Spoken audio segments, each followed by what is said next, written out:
Hello and welcome back to this week's edition of the Diaries live from NYC. How y'all doing? Amy Jordan here, and as you know, I'm on a mission to encourage and inspire everyone around the world to dance because you can, that any obstacle can become a victory, and that any trauma can be transformed into triumph. So, how you all doing? How did we do last week with the pacing exercise? Were we able to kind of get things a little bit in an easier gear? How's the boundary setting going? That's kind of a constant for most of us. Sometimes better, sometimes worse. Y'all know how it goes. So this week, I want to talk a little bit about disappointment because it happens. Things happen. They don't work out how we want. We don't get the news we want. Whatever the case may be. And I had a situation last week where I got an email late in the day on Friday and it wasn't the news I wanted. And I was mad. I was hurt. I was disappointed. In that moment, I took it personal. All those feelings came rushing in, and that's okay. But there's 3 key points I want to talk about here in terms of how we manage disappointment that were very beneficial for me. So I wanted to share them with you. First of all, take a breath. Feelings are not facts. They're gonna come in. We just gotta breathe it out.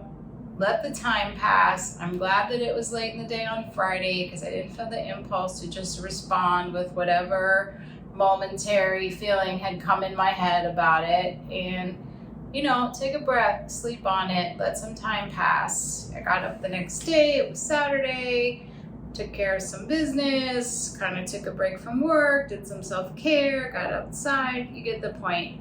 So, we get the news we don't want, we can just remember to take a breath, step back, and let a little time pass before we figure out what's next. The second thing was, what can we learn from this situation? This was a work-related situation. It's a relatively new project that I've taken on.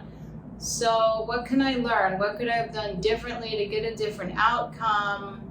How could I improve my skills in this situation? So if something's not working out professionally or personally, how was I able to engage with another person that could have gotten a different outcome or been a little bit more clear about what I needed, etc.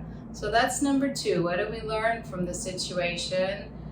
We're never a victim of circumstance. So something doesn't work out, it happens, it's okay, we're disappointed, but let's create value from it. What can we get out of it? And number 3, how do we respond? So again, I'm really glad that it was Friday. And it was late in the day and I just didn't get on my laptop and start typing and what do you mean and you don't understand and my ego was crushed, I'll admit it. So how we respond, I was able to kind of process, get some space from it, and today on Monday afternoon when I had some chance, I was able to respond in a professional way that left the door open, possibly for something else down the line. So take a breath, get some distance. What can we learn from the situation? And what's really the best response once we've taken a breath and figured out what we can learn? So, voila. Stuff's gonna happen. We may feel disappointed. It's not the end of the world. And how we manage it can actually be a source of value creation and maybe help us learn something to improve our skills moving on. So that was my little story for the week. If you are in the midst of something disappointing, let me know how you're managing, what's working, what's not. Make sure you check into the website at amyjordanspeaks.com. As I've been saying, some cool things are going on. Speaking of disappointment, we've had some technical obstacles, but we have worked through them. And happy summer. I hope you're having the best summer ever. All right, you guys, much love. Let me know how you're doing, and we'll catch you later here from the Diaries in NYC.